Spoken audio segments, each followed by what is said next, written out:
Hello, thank you for tuning in to Kaieteur Radio. I'm Kevin Smith. And I'm Amrita Koshal. Welcome to your news at noon. These are the top stories we're tracking. Cash-strapped GPL now borrowing to generate electricity.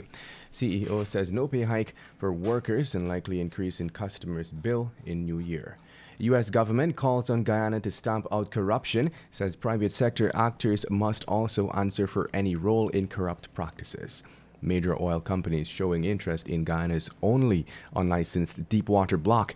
Minister Barrett says government committed to transparent bidding process and most students to return to classroom in January, according to the Education Minister.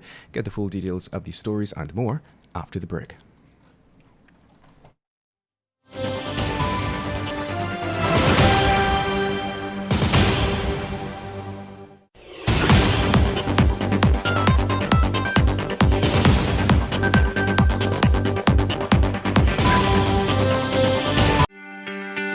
This is GHK Lal inviting you to join me weekdays from Monday to Friday on the National Outlook for commentary on a range of issues. Immediately after the 12 noon and 7 p.m. newscasts on Kaieteur Radio at 99.1 FM and 99.5 FM. Looking forward to you sharing in the conversation.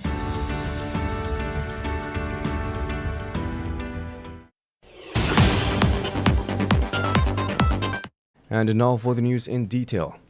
GPL is currently operating at a cost of $2.6 billion deficit while surviving on loans, leading to a situation where not only will the company's workers not be benefiting from any increases in wages and salaries for this year, but there is also the likelihood of customer bills being hiked next year. A stark contrast to the financial situation the power company was in under the previous administration, evident in the removal of the multi-billion subsidy that was being handed to the utility company annually. The damning situation was laid bare yesterday by the utility's CEO, Darat Dindial, who along with other executives briefed media operatives on GPL's preparedness for the Christmas season. Dindial said that GPL's situation is in such dire straits that at the end of October this year, the power company would have already spent some $69.7 million in fuel for power generation, some $26.6 million more than it had anticipated. In fact, Dindial said the power company anticipates that by the end of the year, it would have to spend some $35 million more than it had anticipated. And we now tell you that Natural Resources Minister Vikram Barrett confirmed yesterday that major oil companies have indeed expressed great interest in Block C, Guyana's only unlicensed deepwater block, which borders the Kaieteur and Kanji blocks. He noted as well that one company is so interested that it has offered to do a seismic survey of the block at no cost to Guyana. The official was keen to note, however, that all interested parties will have to be patient until next year when Guyana is expected to launch its first bid round. Minister Barrett also stated that the government is keen on resisting the temptation to enter into any bilateral arrangements while stressing the need for citizens to secure maximum benefits from their resources. In addition to Block C, which will be up for auction next year, Minister Barrett said relinquished portions of offshore concessions will also be part of the mix. He recalled that this was noted last month by Vice President Jagdeo. And now let's tell you, Minister of Education Priyamanik Chand on Wednesday said that from January 2022, all students attending secondary schools, with the exception of those in grade 7, will return for full face-to-face learning.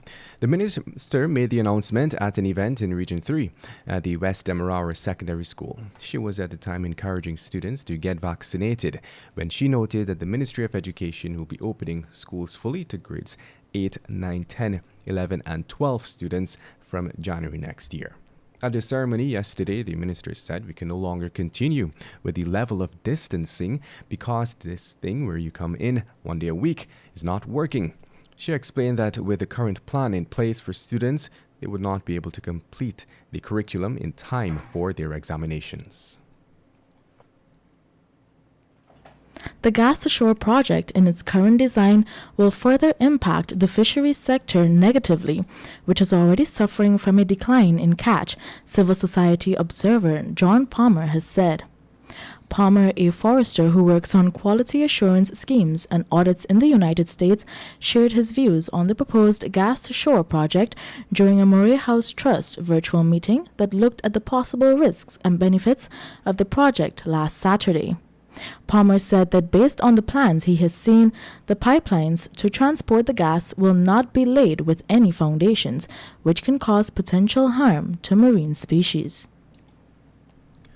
As the world today observes International Anti-Corruption Day, the government of the United States of America has called on governments, including Guyana, to announce meaningful commitments and initiatives and to engage with civil society and the private and philanthropic sectors, since they play a critical role in supporting democracy, fighting corruption, and protecting human rights.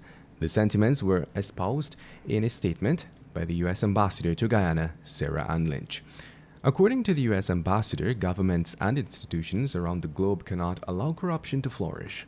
To this end, she suggested constructing a legislative framework that deters corrupt practices and promotes transparency is an essential step in addressing corruption. You're listening to Kaieteur Radio, 99.1 and 99.5 FM. This is your news at noon.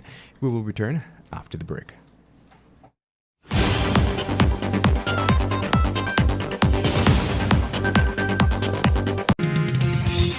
It's Christmas at Survival Supermarket this season and every shopper can be a winner. With every $5,000 you spend, you can earn a chance to win our grand prize of one of 2 Nissan Leaf cars or one of 90 fabulous consolation prizes. Shop at any Survival locations and win big this Christmas. The promotion runs from November 16th to December 31st, 2021. Shop Price Smart with Survival for all your shopping needs. See our Facebook page for details.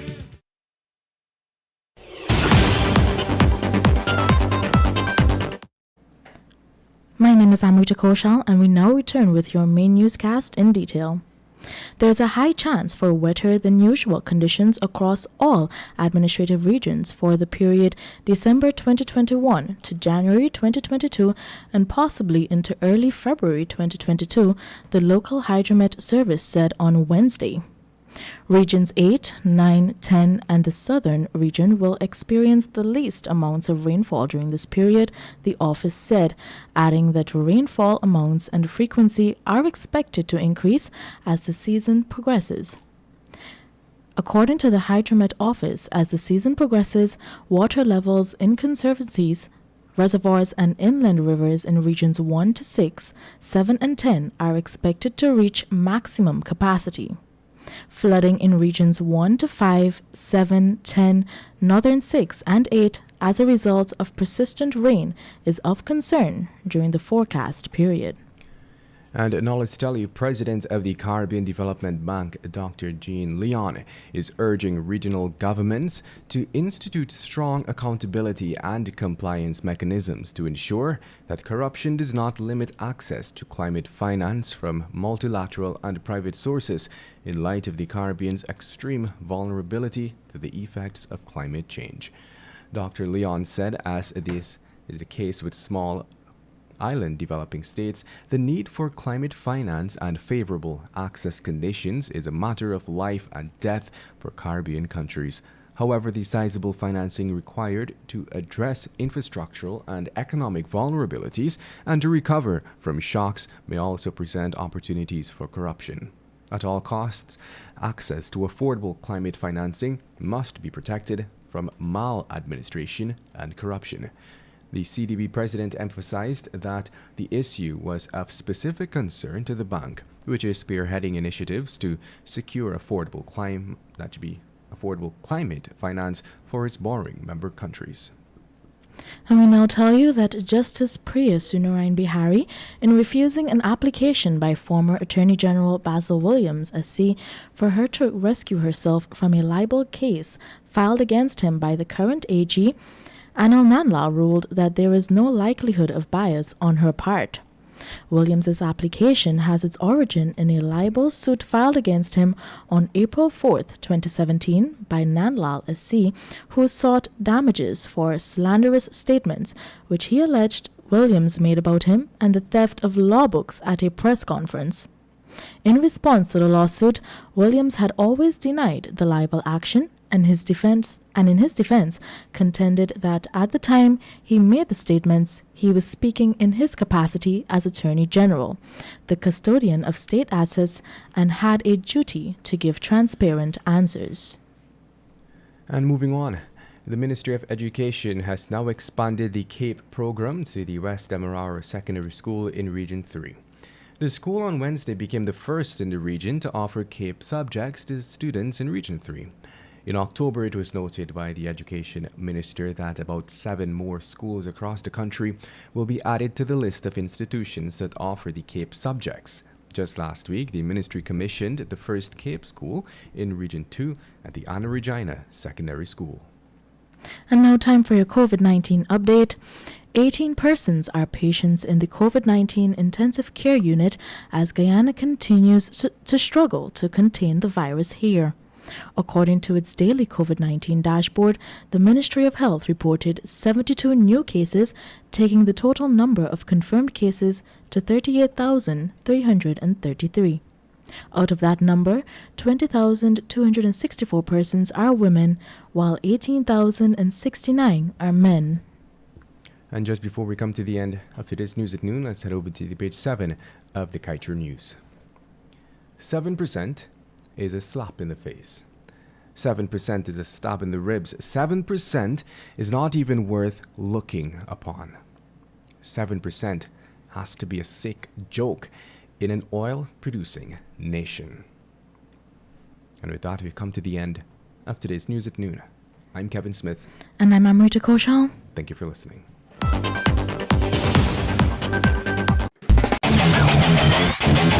Want value for your advertising dollar? Then place your ads on Kaieteur Radio's newscasts. Streamed live on 6 different mediums, reaching hundreds of thousands. Advertise today and watch your dollar grow. Call us on 225-8465 or 226-8210 today.